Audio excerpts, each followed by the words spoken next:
नमस्कार, मैं हूं आपके साथ मयंक। तो देखिए, वॉशिंगटन डीसी से लेके तेल अवीव तक सबके मन में सिर्फ एक सवाल चल रहा है कि क्या रमजान पर ईरान ने परमाणु परीक्षण कर लिया है, क्या ईरान ने परमाणु धमाका किया। ये वो सवाल है जिससे अमेरिका की भी नींद उड़ी हुई है और इजराइल की भी नींद उड़ी हुई है।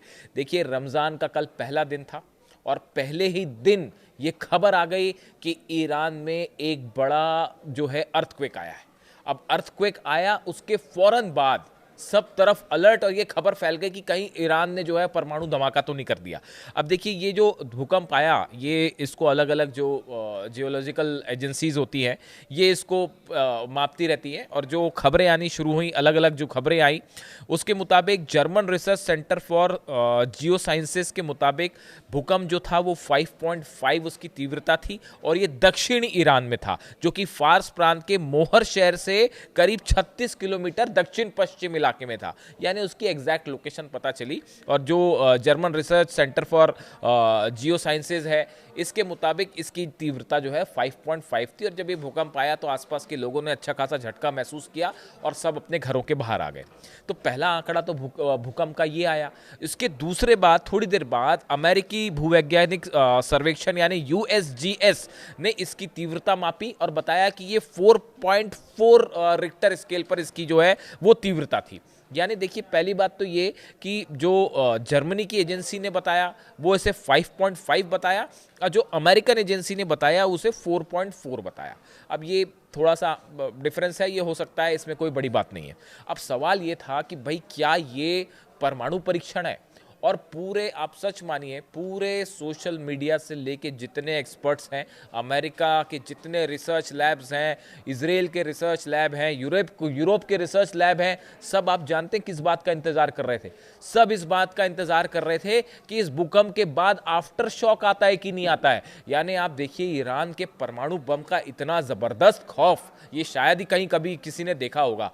हर एजेंसी ये इंतजार कर रही कि आफ्टर शॉक आता है कि नहीं। अगर आफ्टर शॉक आए तो इसका मतलब यह है कि भाई परमाणु टेस्ट नहीं है, एक नेचुरल घटना थी और उसके बाद आफ्टर शॉक भी आए। तो अब हर एजेंसी ये मापने पे लगी हुई है, अमेरिका भी ये देखने में लगा हुआ है, इजराइल तेल अवीव से ये देखा जा रहा है कि भाई भूकंप के बाद आफ्टर शॉक। आफ्टर शॉक मतलब एक बड़ा भूकंप आता है, उसके बाद छोटे छोटे कई भूकंप आते हैं। तो ये सब ये मापने में लग गए कि दूसरा आफ्टर शॉक आता है कि नहीं आता है। अब इसके बारे में कोई कंफर्मेशन नहीं है कि आफ्टर शॉक आए या नहीं आए, इसीलिए सवाल उठ पड़े कि कहीं ये न्यूक्लियर टेस्ट तो नहीं है। अब देखिए, दूसरी बड़ी बात, जो गौर करने वाली बात यह है, जो सबसे ज़्यादा मिस्टीरियस बात थी इस सब को लेकर, आखिर देखिए, भूकंप ईरान में अक्सर आते हैं। साल में मैंने एक स्टडी देखी कि साल भर में ईरान में 2000 भूकंप आते हैं, करीब छोटे बड़े झटके मिला के 2000 से ज़्यादा भूकंप आते हैं, क्योंकि वो सिस्मिक जोन में है और टेक्टोनिक प्लेट्स ज़मीन की जब टकराती हैं, ज़मीन के अंदर जब प्लेट्स टकराती हैं तो भूकंप आते हैं। वो पहाड़ी इलाका भी है, इसलिए भूकंप और ज़्यादा आते हैं। लेकिन कल एक बड़ी दिलचस्प बात हुई। आखिर क्यों कहा गया कि भाई ये संदेह और क्यों बढ़ गया कि भाई ईरान ने परमाणु टेस्ट कर लिया है। उसकी बड़ी वजह ये थी कि जब ये भूकंप आया था फार्स के मोहर शहर में, फार्स प्रांत के जो मोहर शहर में भूकंप आया, इसके बिल्कुल कुछ ही देर बाद ईरान के बुशहर में भी भूकंप के झटके महसूस किए गए। ये आफ्टर शॉक नहीं था, ये भूकंप, ये दोनों अलग अलग भूकंप थे। एक भूकंप का झटका आता है फार्स प्रांत के मोहर शहर में और उसके बिल्कुल कुछ देर बाद एक भूकंप महसूस किया बुशहर में, जिसकी तीव्रता 4.2 के आसपास थी। यानी दो अलग अलग। अब इसमें गौर करने वाली बात यह है कि जो बुशहर है, बुशहर ईरान का वो इलाका है जहां पर रूस की मदद से बड़ा न्यूक्लियर प्रोग्राम चल रहा है। और कहा तो ये भी जाता है, कई तरह के दावे हुए। मैं सीआईए और मोसाद की एजेंसीज जो हैं वो इस तरह का शक जता रही थी कि ये जो 400 किलो यूरेनियम की बात होती है, क्या ये बुशहर तो नहीं पहुंचा दिया गया। देखिए, बुशहर में रूस के वैज्ञानिक मौजूद हैं और अभी भी है, ऐसा बताया गया। बीच में कुछ वैज्ञानिकों को निकाल लिया गया, लेकिन अभी भी जो खबरें हैं उसके मुताबिक बुशहर में रशिया के साइंटिस्ट मौजूद हैं। और इसीलिए अमेरिका ने यहाँ हमला नहीं किया। फोर्दो, नतांज और इस्फहान पर हमले हुए, लेकिन बुशर पर हमला करने की हिम्मत नहीं हुई, क्योंकि बुशर पर हमला होता तो रूस जो है आर पार कर देता, सीधा लड़ाई शुरू हो जाती, रूस पे हमला माना जाता हो। तो बुशर पर हमला नहीं किया। पुतिन ने बीच में ऑलरेडी ये बात कह दी है, इसे अभी अभी बीच में बयान आया था पुतिन का कि बुशर पर हमला नहीं होना चाहिए, हमारे साइंटिस्ट पर हमला नहीं होना चाहिए। तो इसीलिए ये भी शक जताया जाता है कि वो 400 किलो यूरेनियम बुशेरी तो नहीं पहुंचा दिया गया। और इसके अलावा भी इस तरह की खबरें आई कि क्या न्यूक्लियर प्रोग्राम ईरान का बुशर में ही चल रहा है, क्योंकि वहाँ तो रूस के साइंटिस्ट मौजूद है, तो हमला करना आसान नहीं है, वरना तो वहाँ तो जंग ही बदल जाएगी। तो इस हालात में अब बुशर में भूकंप आता है, और भूकंप आप टाइमिंग देखिए, एक भूकंप आता है उसके चंद मिनट बाद जो है दूसरा भूकंप का झटका लग जाता है।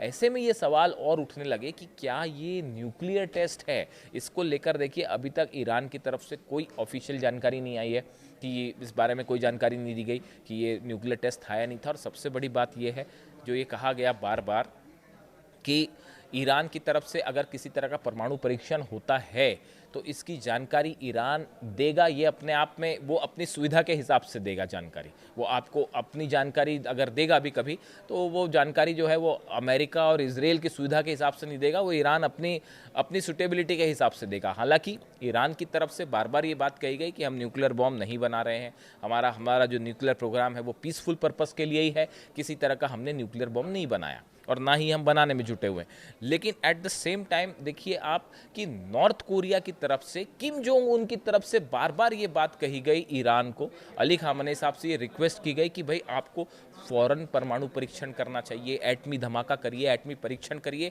अगर आप एटम बम बना लेते हैं तो ये आपका ऐसा डिटरेंस होगा कि फिर अमेरिका और इजराइल आप पर हमला करने की सोचेंगे भी नहीं। ये बात बार बार किम जोंग उन की तरफ से कही गई, लेकिन ईरान ने इस बात पर कायम रहा कि नहीं, हम ह्यूमैनिटी के खिलाफ होगा इसलिए हम बम नहीं बनाएंगे।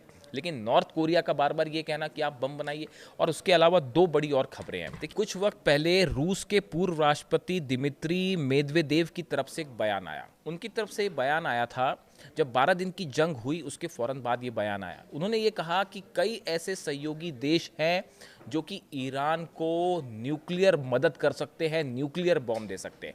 दिमित्री मेदवेदेव वो शख्स हैं, अगर आप इंटरनेशनल रिलेशंस को फॉलो करते हैं, डिप्लोमेटिक सर्कल्स में उनके बयानों को देखते हैं, तो उनके बयानों का अच्छा खासा वेटेज माना जाता है। और ये कहा जाता है कि वो बड़े नपे तुले शब्दों में अपनी बात करते हैं, और जो बात करते हैं वो सही बात करते हैं। उनकी तरफ से ये बयान आना कि अमेरिका ने जिस तरह से पिछली बार हमले किए न्यूक्लियर सेंटर्स पर ईरान के, उसके बाद कई देश ईरान को परमाणु बम दे सकते हैं। उनका इशारा संभवतः नॉर्थ कोरिया की तरफ से था, और नॉर्थ कोरिया के बयान मैंने आपको बताया लगातार आ रहे हैं। नॉर्थ कोरिया की तरफ से कहा गया था कि आप जल्दी से परमाणु परीक्षण करिए। ऐसे में देखिए दिमित्री मेदवेदेव का यह बयान आना कि सहयोगी देश बम दे सकते हैं। उसके अलावा जो तीसरी बड़ी खबर है इस पूरे मामले को लेकर जो जोड़ के देखी जा रही है वो है ईरान का आईसीबीएम टेस्ट करना। देखिए ईरान ने इंटरकॉन्टिनेंटल बैलिस्टिक मिसाइल का जो परीक्षण किया, जो टेस्ट किया, हर मिसाइल एक्सपर्ट इस बात को समझता है, न्यूक्लियर साइंटिस्ट, न्यूक्लियर बॉम्ब के जो जानकार हैं वो इस बात को समझते हैं कि इंटरकॉन्टिनेंटल बैलिस्टिक मिसाइल का उपयोग क्या होता है, क्यों बनाई जाती है intercontinental ballistic missile. Intercontinental ballistic missile का मुख्य एम होता है, मुख्य पर्पस होता है न्यूक्लियर बॉम्ब, एटम बॉम्ब को कैरी करना। देखिए आईसीबीएम, ईरान के पास जो मिसाइल्स हैं, आप खुर्रमशहर 4 की बात कर लीजिए, सेजल की बात कर लीजिए, फतेह 2 की बात कर लीजिए, ये मिसाइल्स जो हैं आप 4000 से 5000 किलोमीटर की रेंज कवर कर लेंगी। जो एडवांस वर्जन है वो 4-4, 5-5 हज़ार किलोमीटर तक चले जाएंगे। पूरा इजराइल कवर हो जाएगा, फारस की खाड़ी का इलाका, अरब सागर तक कवर होगा, यानी कि जो शिप्स हैं अमेरिका की वो टारगेट पे आ जाएंगे, और बड़ा हिस्सा इजराइल तो पूरा कवर हो ही जाएगा। यानी पर्पस यहाँ तक खत्म हो गया। फिर आखिर आईसीबीएम टेस्ट क्यों किया ईरान ने? आईसीबीएम पे आप कोई 500 किलो और 600 किलो का बारूद रख के तो भेजेंगे नहीं भाई, उससे कितना नुकसान होगा।